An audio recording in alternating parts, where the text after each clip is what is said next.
Shalom, brothers and sisters. Grace, mercy, and peace be unto you from Yahuwah, that is our Father, and Yahusha.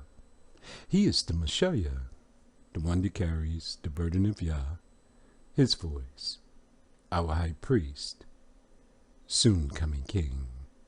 Hear, O Yesharu, Yahuwah, who is our mighty one. He is one. There is no other mighty one in existence than Yahuwah, and Yahusha is his voice. This is Brother Dawood coming to you again to bring you the woman of virtue. This is part 6. Proverbs 32:15.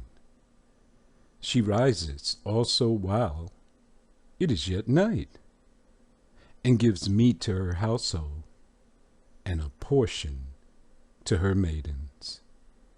Enters in the next two players in our story, the maids. The one on top, Zolpa. The one on the bottom, Bolha. Altogether, Yacab has 4 wives. Let's begin.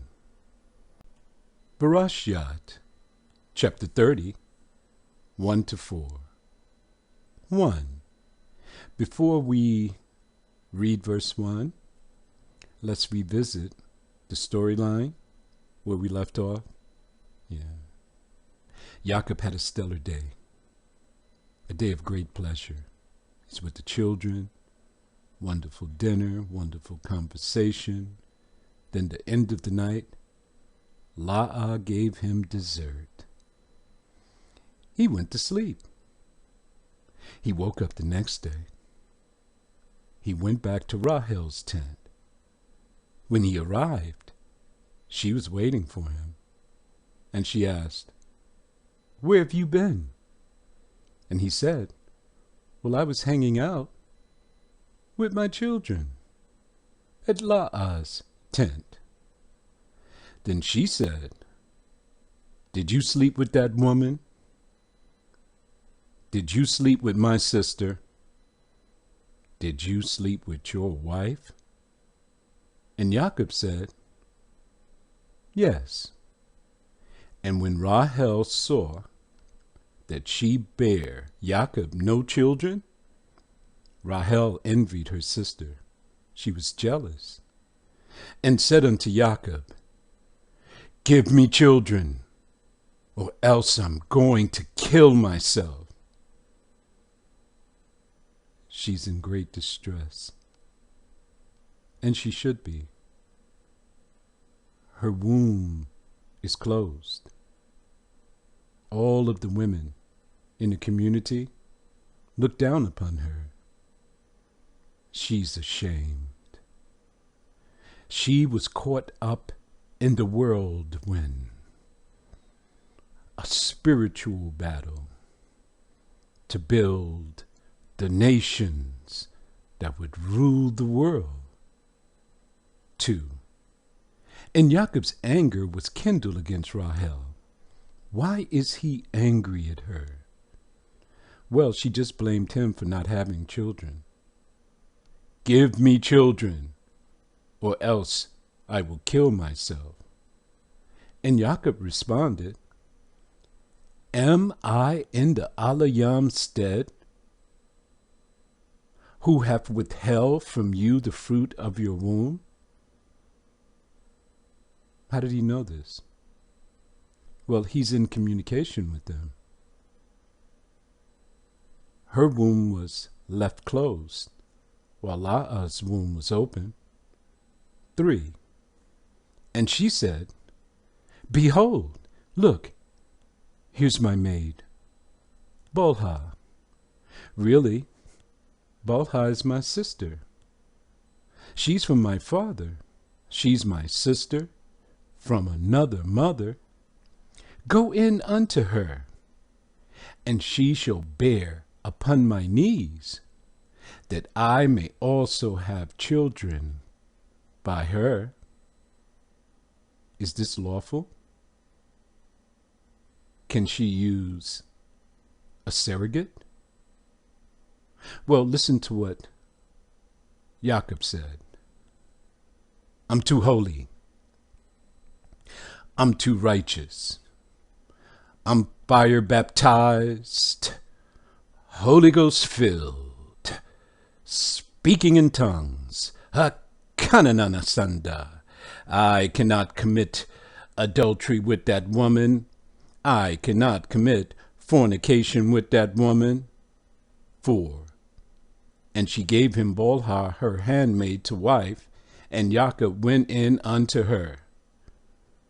Well, I guess he didn't say any of that religious stuff. It is lawful for a man to have more than one wife. Put the thought process, ladies, out of your mind, because this is the way that it works in the land of men. You're not going into the land of women. The land of women is America. They allow you to kill babies. They allow you to get above your husband. They allow you to divorce him. They allow you to destroy your family. 5. And Bolha conceived and bare Jacob a son. Oh, man. 6. And Rahel said, the Aliyam have judged me, and he has also heard my voice, and he has given me a son. Therefore, she called his name Dan. 7. And Bolha, Rahel's maid, conceived again, and bare Jacob a second son. 2 sons. So he went in unto her again. Was this fornication? Was this adultery? Obviously not. Who made up that story? Maybe you did in your own mind. 8. And Rahel said, with great wrestlings have I wrestled with my sister, and I have prevailed. Wrestle? No, she was in competition with her sister. To do what? To have children. That's what this thing is all about. And she called his name Naphtaliah. 9. And when Laah saw that she had left bearing, okay, let me straighten this out. They left a lot of things out here. And when Laah saw that Balha had bare Jacob 2 children, and she had left bearing after she had had Yahudah, she took Zolpah, her maid, and gave her to Jacob to wife. Let me tell you what Jacob said. I'm a minister. I'm the pastor and the leader of this congregation. I cannot go in unto her. This is fornication. This is adultery. Verse 10. And Zilpah, Leah's maid, bare Jacob a son. I guess he didn't say that. Those statements are for the religious crew. 11. And Laah said, a troop comes. We know this, don't we? We know what lies under the word troop. And she called his name God. What does God mean? Good fortune. He has his name in the land. But I can tell you by the letters on the pictograph what it means, something different. God. The God means foot. The Da means door. He's got his foot in the door. Who? Satan himself. He placed his name on the land. He says that he is the owner. 12. And Zilpah, Leah's maid, bare Jacob a second son. 13. And Laah said, I am so angry at Zilpah. She was only supposed to have one, but here it is. She's having another son for Jacob. No, she didn't say that. La'a said, happy am I. For the daughters, all the daughters, the women in the neighborhood will call me blessed. Why? This was common practice amongst our people. I hear a lot of complaints amongst us that Mr. White has stolen our culture and everything that we had from us. He didn't steal anything. It is written in this book of the law. So, we can regain our culture, but there's some people who are against. I wonder who that is. And she called his name Ashar. 14.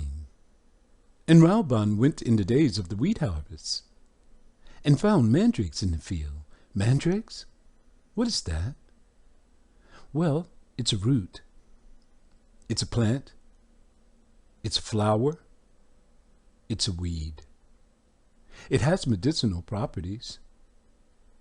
It can cause fertility. It also has a euphoric effect, something likened unto marijuana, and brought them unto his mother, La'a. La'a says, that's my little man. You found mandrakes and you brought them straight to your mama. And she gave him a big kiss on the head, and he was so proud.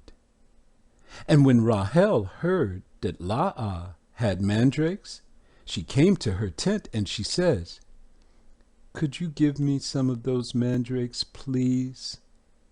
Please, just a little bit. Give me some of your son's mandrakes. 15. And La'a said unto her, I'm not feeling you like that, after all the things that you have done to me. Is it a small matter that you have now taken my husband? How did she take La'a's husband? Well, Rahel didn't have any children. Jacob was at La'a's tent more often. Rahel threw a monkey wrench in the game. She gave Jacob Bolha. Now he has a new interest. He has 2 new children. Now he's more in that tent. And would you take away my son's mandrakes also? Listen to the reply of Rahel. Rahel said, therefore, he, Jacob, shall lie with you tonight for some of your son's mandrakes. I have questions. Don't you? Is Rahel a pimp?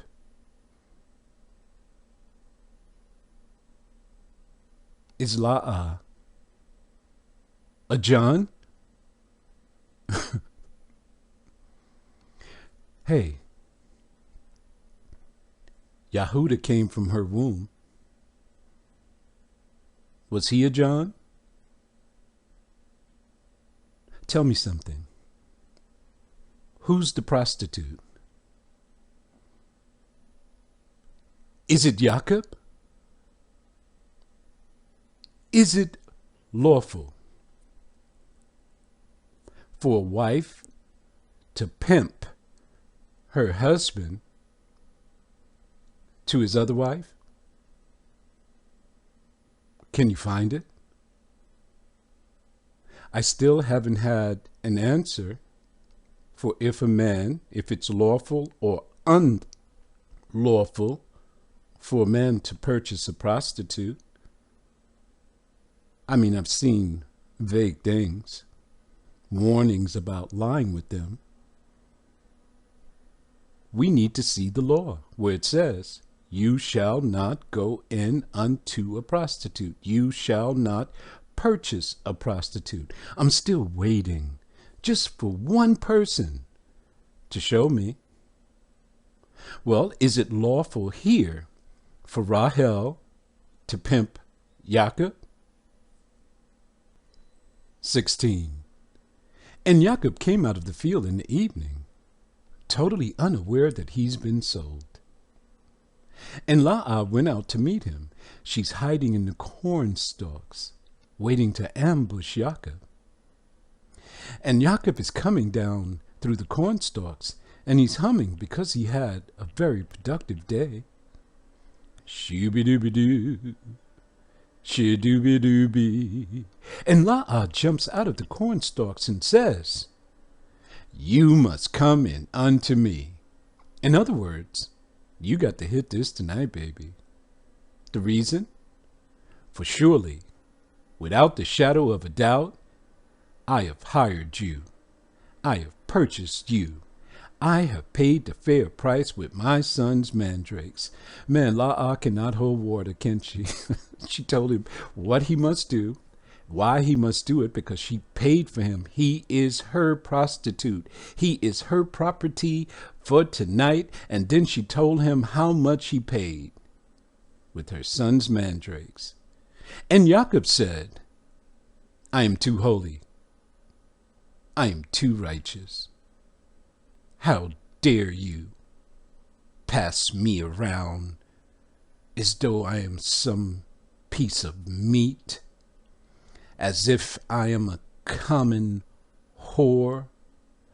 I will not play any of your sex games." And he lay with her that night. Well, I guess he didn't say that either. 17.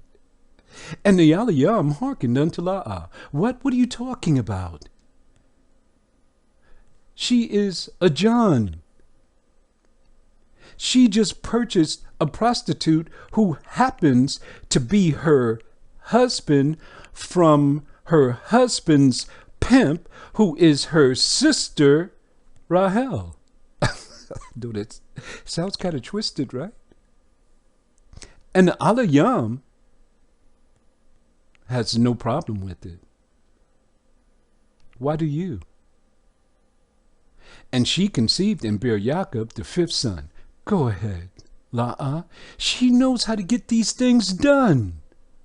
18. And Laah said, "The Alayam have given me my hire." I paid for that Negro, and he produced. Because I have given my maiden to my husband. What are you talking about, Laah? I thought you hired the prostitute,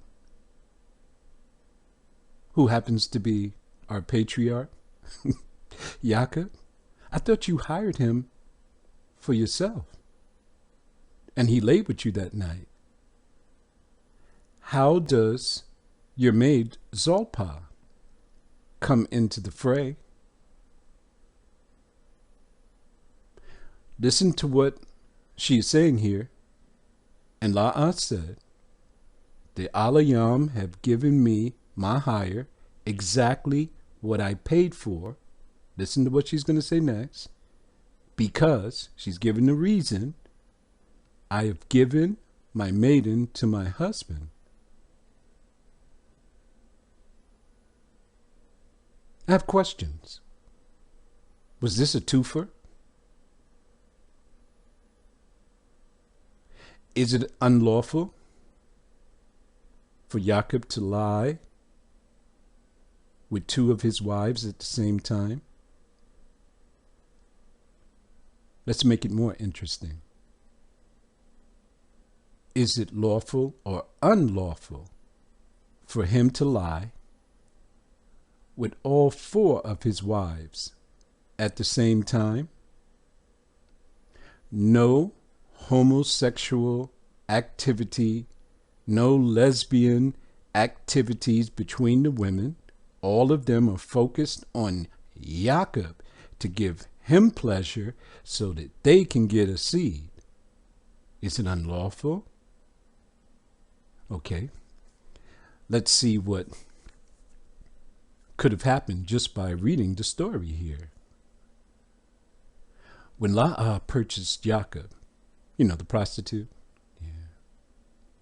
She went back home and she said, Salpa, go get a nice outfit, put it on, wash yourself, make sure you're fresh and clean. We're going to make some curry goat, the stuff that he likes the most. Get the best wine. Yeah, pull out the shisha. And we're going to get us a seed tonight. One of us are going to be pregnant when this night is over. Is that unlawful? Is it against the law for you to prostitute your husband to your next wife? Is it unlawful for you to sleep with 2 of your wives at the same time, or 4 of your wives at the same time? We have no culture at all. It's been destroyed. But it is written in this book of the law how we should live. Let me explain something to you. We are living like this now in the land of our captivity without any rules and regulations. The rules and the regulations is what keeps everything in line. No one is left out. But here in America, the women and the children are left out.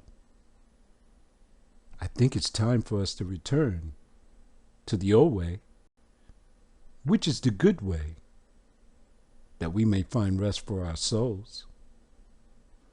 19. And La'ah conceived again, and bare YACAB the 6th son, after Yasha, Shakar. 20. And La'ah said, the Alayam have endued me with good dowry.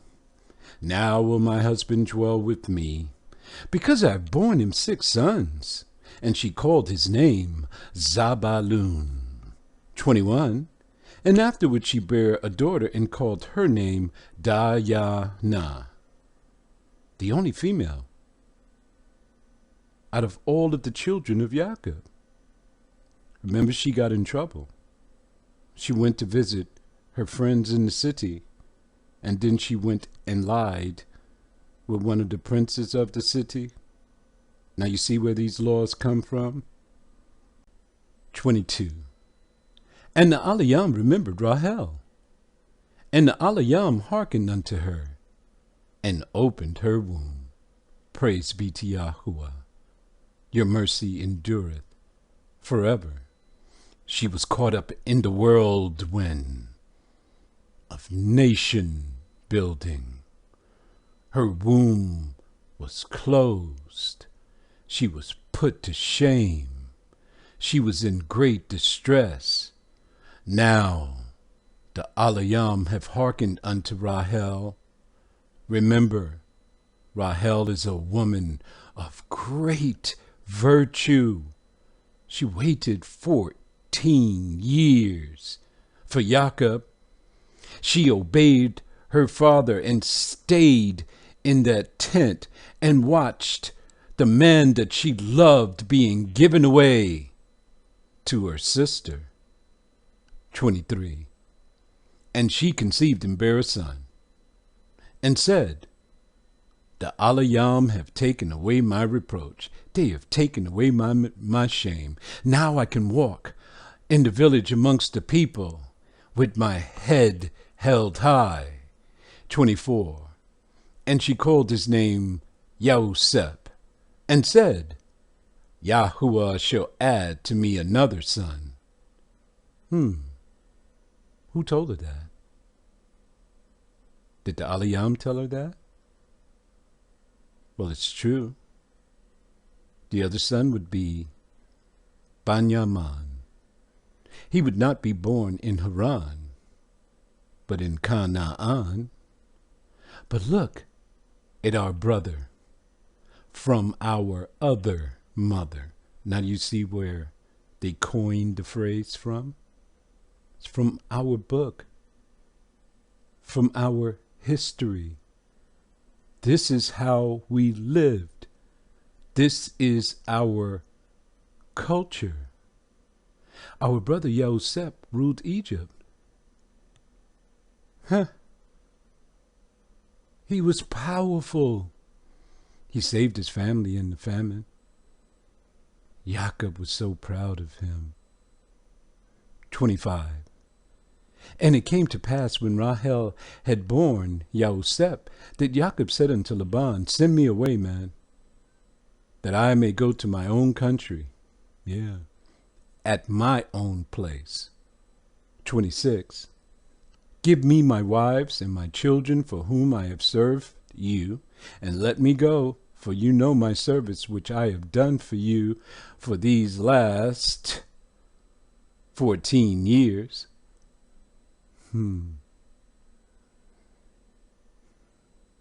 The end. What have we learned? Well, I taught you in stories, allegory, parable, parallel, meaning something likened unto the story, to open your mind so that you can see they're no different than we are. Just they had rules and regulations where we follow none. What else did we learn? Two sisters cannot be married to the same man. The Aliyam went to Yahuwah and they reported, and they said, one is ready to kill the other, and the other is ready to kill herself. This cannot be. So a law was passed that a man cannot marry two sisters. What else did we learn? We learned who the guardian of the virginity is. It's not the man. It's the woman. You are the guardian of your virtue. If you say a man took it from you, that means he raped you. But if he didn't rape you, you gave it away. Be accountable for your actions. Do not cover your transgressions, but expose them. It is the only way to be exonerated. Here's another thing. Have you noticed who controlled YACAB'S sexual behavior? It was the woman. Men, we're just so unaware. Shooby-dooby-doo. And they have had the whole day to put together a plan, a plot, to carry out their will. Ladies, take out of your mind that this man can only have one woman. It's a recipe for failure. Shalom.